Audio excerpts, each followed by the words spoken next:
powerful. Powerful. Powerful. Power. Game. Set a match. A team. 3 sets to 2. I'm not an overnight success.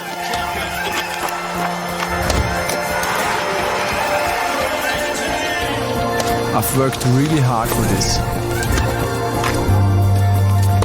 Even when I had every reason to quit.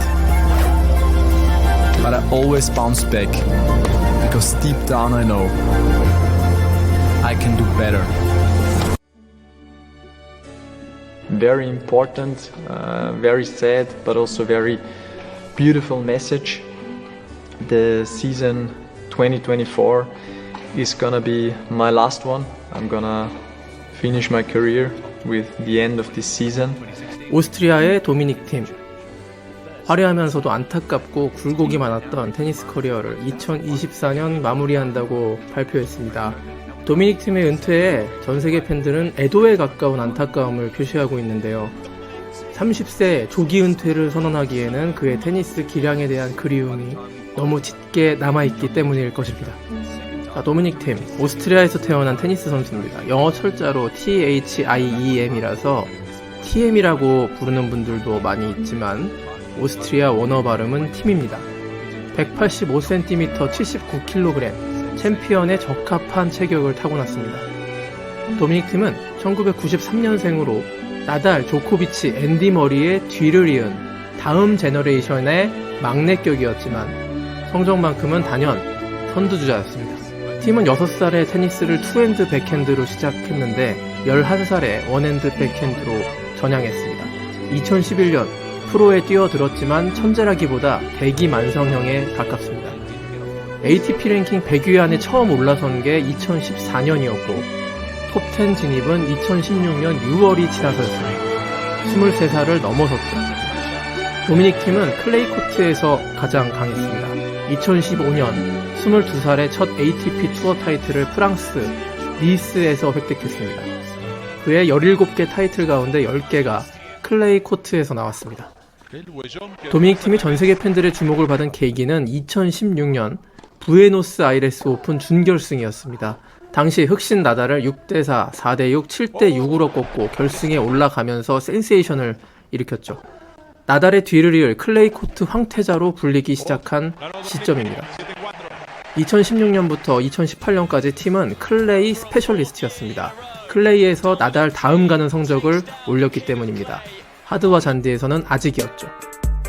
팀은 2017년 로마 마스터스 8강에서 나달을 꺾었고 바로 그해 롤랑가로스 준결승전에서 나달을 만나서 패했습니다. 2017년부터 2019년까지 나달의 롤랑가로스 라이벌은 의심의 여지 없이 클레이 황태자 도미닉 팀이었고 팀은 나달과 클레이 시즌에 승패를 주고받으면서 점점 황제의 지위를 위협할 수 있는 위치까지 성장해갔죠.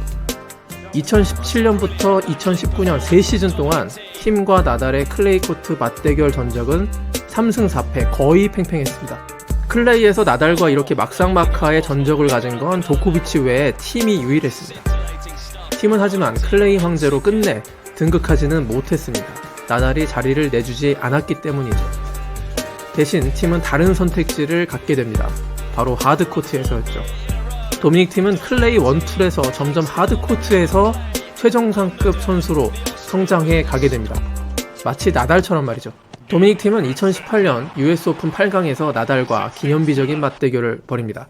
8강 첫 세트를 6대0 베이글을 먹여버린 거였는데요. 나달한테. 5세트 접전 끝에 결국 역전패하긴 했지만 이때부터 클레이 황태자 도미닉 팀은 하드코트의 강자로 부상하게 됩니다. 2019년 제5의 메이저로 불리는 인디언 웰스가 대전환점이 됐습니다. 팀은 이 대회에서 몽피스, 라오니치를 차례로 꺾고 결승에서 테니스 황제 로저 페더러와 대결하게 됩니다. I think one big key was that I was all the time believing that I can really win the match because I was playing very well the whole week and I never gave up and I could really keep my level and at the end it was a great match. It was 7-5 in the third against Rocha after I think 2.5 hours and the first Masters 1000 title for me, which still gives me goosebumps and it's such a big difference if I finish the week as a winner or if I lose the finals, and it's a title who nobody can ever take away from me. So it was just huge for me. Very first Masters 1000 title of his career. He's the champion in Indian Wells, and it will be a day he will remember for the rest of his life.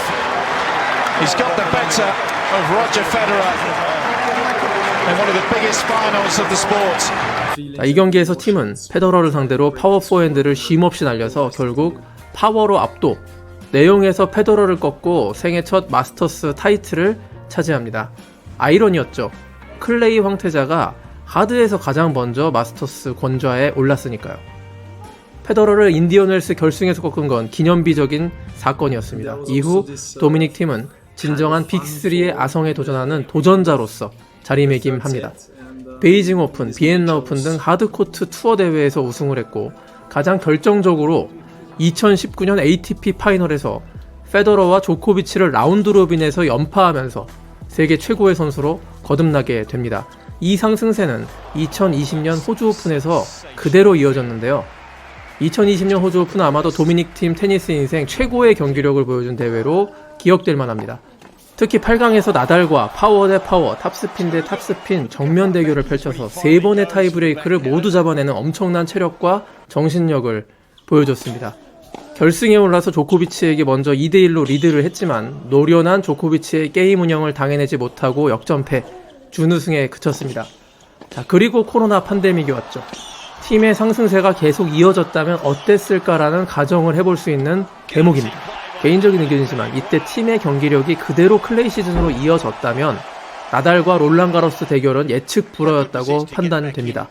자, 운명의 여신은 그러나 팀을 끝내 외면하지만은 않았습니다. 코로나로 인해 롤랑가로스가 10월로 연기되면서 US 오픈에 나달과 페더러가 불참을 했고, 가장 큰 난적 조코비치는 선심을 공으로 마치는 희대의 사건으로 실격됐습니다. 도미닉 팀은 2020년 US 오픈에서 넥스트 제너레이션들인 메드베데프를 4강, 즈베레프를 결승에서 리버스 스윕으로 물리치고 생애 첫 메이저 타이틀을 차지했습니다. 27살, 참 어렵게 따낸 메이저 첫 우승이었습니다. 하지만 너무 어렵게 따낸 첫 우승이었을까요? 도미닉 팀은 이듬해 2021년 아무도 예상 못한 추락을 맛보게 됩니다. 처음에는 멘털적 문제였습니다. 그랜드슬램 우승을 이룬 뒤 동기부여를 찾아내기 어려웠다는 내면의 고민이었습니다. 이 시점에 도미닉 팀에게 치명적인 피지컬 부상이 찾아오게 되는데요. 오른 손목 부상을 당하게 되면서 장기간 투어를 떠나야 하는 상황이 발생했습니다. 다시 돌아온 도미닉 팀의 테니스는 예전 같지 않았습니다. 손목의 힘이 절실했던 도미닉 팀의 파워 포핸드는 예전만큼의 공격력을 전혀 보여주지 못했고, 가장 공격적이라고 평가받은 그의 원핸드 백핸드는 불안하기 짝이 없었습니다. 100위권, 200위, 300위권 밖으로 밀려나 챌린저 대회를 전전하던 도미닉 팀, 결국 기량 회복이 불가능함을 판단하고 2024년 은퇴 발표를 하게 됩니다. 자, 도미닉 팀은 테니스 역사에 어떤 선수로 기억될까요? 일단 역사는 그를 원타임 그랜드 슬래머로 기록할 것입니다. 자, 메이저 대회를 딱 한 차례 우승한 선수, 유명한 이름들을 살펴보면요. 17살에 프랑스 오픈을 우승하고 끝난 마이클 창, 2002년 호주 오픈에서 강자들이 부진한 틈을 타서 결승에서 마라사핀을 꺾고 우승한 스웨덴의 토마스 요한슨, 세계 랭킹 최고가 7위에 불과했던 선수죠.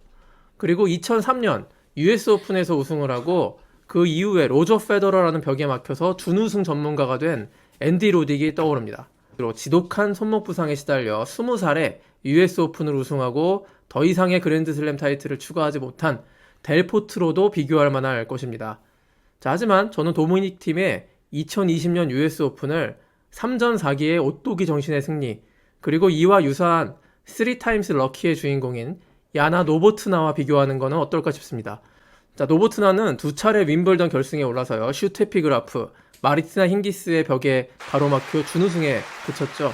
그라프에게 패하고 켄트 공작 부인의 어깨에 기대서 대성통곡을 하던 노보트나가 1998년 마침내 우승을 하고 그 공작 부인을 다시 만나서 활짝 웃었던 사연은 윈블던이 낳은 가장 동화 같은 스토리이기도 했습니다.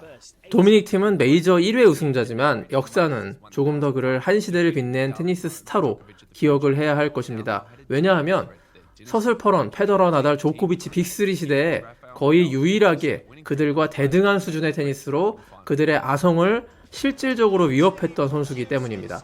자, 물론 빅3를 가장 근접하게 위협했던 선수로 앤디 머리와 스탄 바브린카를 꼽을 수 있겠지만 도미닉 팀이 실질적으로 더 빅3를 상대로 강한 면모를 보인 선수라고 평가할 만합니다.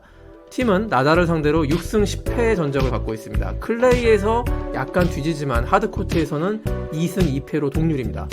팀과 조코비치 전적은 5승 7패고요. 페더러에게는 5승 2패로 앞서 있습니다. 빅3를 상대로 팀은 16승 19패로 45%가 조금 넘는 승률을 보였다는 뜻입니다. 그런데 이를 팀의 전성기 시절로 한정시키면 빅3를 뛰어넘었다는 통계도 가능합니다. 2019년부터 2020년 도미닉 팀의 상대 전적은 조코비치를 상대로 3승 2패, 나달에게 3승 1패, 페더러에게는 3승 5패입니다. 그래서 이 전성기가 조금만 더 지속됐다면 테니스 역사가 한참 바뀌었을 것이라는 가정이 그렇게 무의미한 건 아니라는 생각이 듭니다. 자, 테니스 테크닉적으로 도미닉 팀은 탑스핀 포핸드의 새로운 경지를 열어친 선수로 평가할 수 있습니다. 나달과 함께 클레이에서 잘 통할 수 있는 회전을 듬뿍 먹인 스트로크, 베이스라인 한참 뒤에서 퍼올리는 딥 리턴 포지션, 원핸드 백핸드의 한계를 극복하기 위해 강한 힘이 실린 백핸드 다운드라인 구사 등 파워 베이스 라이너로서 역대급 실력을 보여준 선수라고 볼 수 있습니다. 다만 단조로운 킥서브와 다소 불안정한 네트 플레이는 최상급 선수로 오랜 기간 유지할 수 없었던 기술적 한계라고 평가할 만합니다. 자, 2024년 가을 자신의 고향인 비엔나 오픈에서 커리어를 마무리할 예정인데요. 일단 2주 뒤 롤랑 가로스에서는 와일드카드를 받지 못해서 예선부터 뛰어야 합니다. 프랑스 오픈 주최 측이 이 대회 2번이나 결승에 오른 도미닉 팀에게 그 마지막 시즌에 와일드카드를 주지 않은 건 두고두고 욕먹을 일이라고 생각이 됩니다. 서른을 채우고 커리어를 마무리하게 된 도미닉 팀, 그의 마지막 여정에 관심과 애정을 팬 여러분들이 보여주시길 부탁드립니다. 키키홀릭 테니스 다음 영상으로 찾아오겠습니다.